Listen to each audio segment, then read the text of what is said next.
तेरी मजबूरियां दुरुस्त मगर, लेकिन तूने जो वादा किया उसे जरा याद तो कर।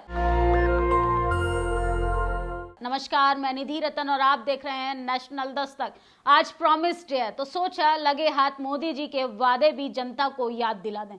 10 साल बेमिसाल का डंका बजाने वाले देश के प्रधानमंत्री अब कहने लगे हैं कि अब की बार मोदी सरकार वो भी 400 के पार, लेकिन जनता का हाल बता रहा है चीख चीख कर कि अब की बार मोदी सरकार सीधा सत्ता से बाहर। देश के प्रधानमंत्री के लिए आज का ये मेरा वीडियो, जरा मैं उनको याद दिलाना चाहती हूँ कि उन्होंने सत्ता में आने से पहले क्या कुछ वादे नहीं किए थे, लेकिन वो भी बेवफा निकले। उन्होंने भी जनता के साथ बेवफाई की और जनता के साथ वादे कर कर वो मुकर गए। तमाम लोग उनसे नाराज हैं। देश के जवान, किसान, युवा परेशान है, महिलाएं परेशान है, बच्चों को रोजगार नहीं मिल रहा। लेकिन देश के प्रधानमंत्री ये कहें डंकापति प्रधानमंत्री लगातार तमाम वादों पे वादे करे जा रहे हैं और अपने चुनावी जो जुमले हैं उनकी बरसात जनता पर लगातार करते रहते हैं। लोकसभा का चुनाव नजदीक आने को है। देश के प्रधानमंत्री लगातार चुनावी तैयारियों में जुट गए हैं। वो इस तरीके से भारत रत्न बांट कर लोगों का वोट बटोरने की कोशिश कर रहे हैं। ऐसे तमाम लोग अपनी प्रतिक्रियाएं दे रहे हैं, लेकिन जनता का क्या रुख है भारतीय जनता पार्टी के प्रति ये भी हम आपको बताएंगे। लेकिन पहले बेवफा प्रधानमंत्री के जरा वादों पे बात किया जाए। देश के प्रधानमंत्री के कुछ वादे जिसको शायद आप अपने जहन में फिर से याद करेंगे, तो आपको अपने वोट देने से पहले तो वो तमाम चीजें याद करनी जरूरी है जो सरकार आपने सत्ता में भेजी है। क्या वो 10 सालों में अपने वादे को पूरा कर पाई है? मोदी सरकार ने कहा था पहला वादा कि 15 लाख अकाउंट में आएगा। ना मोदी जी के वादे पूरे हो पाए और ना ही 15 लाख अकाउंट में आ पाए। 2 करोड़ प्रति वर्ष रोजगार देने का दावा करने वाले देश के प्रधानमंत्री बेवफा आशिकों की तरह जनता के साथ बेवफाई कर बैठे और तमाम लोगों का दिल तोड़ दिया। काला धन वापस लाएंगे, सबका साथ सबका विकास का दावा करने वाले देश के प्रधानमंत्री 110 मिनट का संसद के अंदर भाषण देते हैं। 76 मिनट तक वो विपक्ष पर निशाना साधते हैं और वो कहते हैं कि सबका साथ सबके विकास पर हम काम कर रहे हैं। प्रधानमंत्री आवास योजना, हर नागरिक को घर होगा, घर में नल होगा, नल में जल होगा। ना घर का पता चला, ना जल का पता चला और ना ही नल का पता। फिलहाल जनता को एक नल जरूर याद होगा जो गदर फिल्मों में लगातार दिखाया जाता है।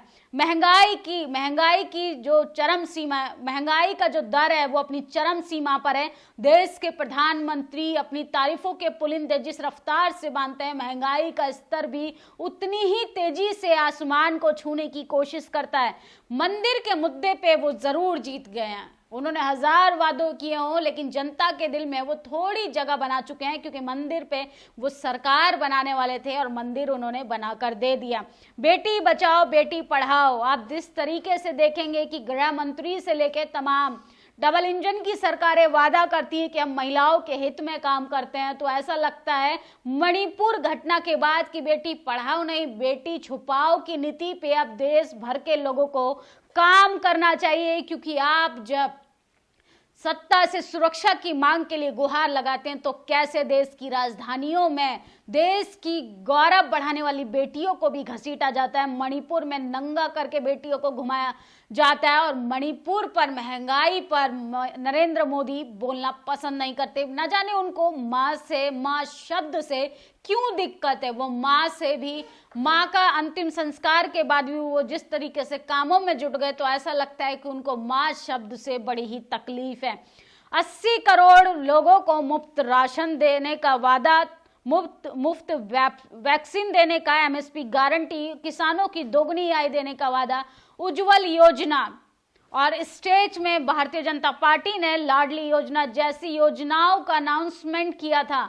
मेड इन इंडिया, सोचिए, अग्निवीर, आत्मनिर्भर बनाने के लिए देश के युवाओं को प्रेरित किया था। क्या पकौड़ा तलने के लिए देश के प्रधानमंत्री ने देश के युवाओं को आत्मनिर्भर बनने का यह प्रस्ताव रखा था? क्योंकि देश के युवा ऐसे युद्ध में जा रहे हैं रोजगार के लिए जहां पे युद्ध छिड़ा हुआ है और ना ही उनके सुरक्षा की गारंटी ले रहे हैं और ना ही उनके परिवार की सुरक्षा की कोई गारंटी लेते हैं। ऐसी है भारतीय जनता पार्टी के प्रधानमंत्री के वादों की लिस्ट। आगे देखेंगे कि 5 ट्रिलियन इकोनॉमी की बात करने वाले देश के प्रधानमंत्री इस देश को विश्व गुरु बनाने वाले थे। इस देश का डंका पिटता था विदेशों में, लेकिन क्या डंका पिट रहा है तमाम आप न्यूज की हेडलाइंस में देखेंगे कि जब G20 समिट का जश्न भारत में मनाया जाता है तो गरीबों को कैसे छुपा दिया जाता है। अर्थव्यवस्था का स्तर जो है वो तो पता नहीं, उसका जो ग्राफ है वो कहाँ चला गया, ना मोदी सरकार को दिखाई देता है और ना ही जनता को वो दिखाना चाहते हैं, क्योंकि टीवी अखबार लगातार भारतीय जनता पार्टी के खाली पुलावों पर, खाली जुमलों पर लीपापोती करने का काम करती है। नोटबंदी में किस तरीके से देश के प्रधानमंत्री ने रातों रात नोट बदलने का ऐलान कर दिया और कैसे तमाम लोग जो हैं वो हड़बड़ाहट में, घबराहट में, कितनों का नुकसान हो गया था, लेकिन अपने कुछ पूंजीपति दोस्तों का वो फायदा करा बैठे। विजय माल्या, नीरव मोदी, मेहुल चौकसी देश छोड़कर भाग गए हैं। यहाँ तक कि भारत की अगर बैंकों की बात करें या बैंक कर्मियों की, वो गरीब किसानों पर, मजलूमों पर अपना बैंक का 1 रुपया उधार नहीं छोड़ते। सोचिए, करोड़ों करोड़ों रुपए बैंक से कर्जा लेकर पूंजीपति लोग कैसे देश से फरार हो जाते हैं। तो ये है मोदी सरकार के वो प्रॉमिसेस, लेकिन देश के प्रधानमंत्री के ने तमाम सहयोगी, मीडिया, अखबार और सत्ताधारी लोग, सत्ता में बैठे नेता, अभिनेता, प्रवक्ता ये डंका पीटते रहते हैं कि अब की बार मोदी सरकार, वो भी 400 के पार। न जाने इतना कॉन्फिडेंट उन्हें कहां से आता है। उन्होंने जनता का दिल इस तरीके से तोड़ दिया है कि उन्होंने तमाम वादे जो किए थे उनको पूरा नहीं कर पाए। आपके शायद जहन में हो जो मोदी सरकार ने वादा पूरा किया है, तो आप कमेंट बॉक्स में बता सकते हैं। आज प्रॉमिस डे था, आप सभी को प्रॉमिस डे की हार्दिक शुभकामनाएं। फिलहाल तो मोदी सरकार ने बेवफा सनम की तरह जनता का दिल बहुत ही बेरहमी से तोड़ दिया है। तो आप कितना खुश हैं मोदी सरकार के वादों से, इस पर भी अपनी प्रतिक्रिया दीजिए और जो खुश हैं वो भी अपनी तारीफें भी कर सकते हैं मोदी सरकार के प्रति। शुक्रिया। नेशनल दस्तक की आपसे गुजारिश है कि अगर इसको बचाना चाहते हैं तो नेशनल दस्तक को सब्सक्राइब करने के लिए रेड कलर के सब्सक्राइब बटन को दबाएं, फिर बेल आइकन की घंटी दबाएं। नेशनल दस्तक को बचाने के लिए बहुत जरूरी है कि हर खबर को शेयर करें, लाइक करें, कमेंट जरूर करें।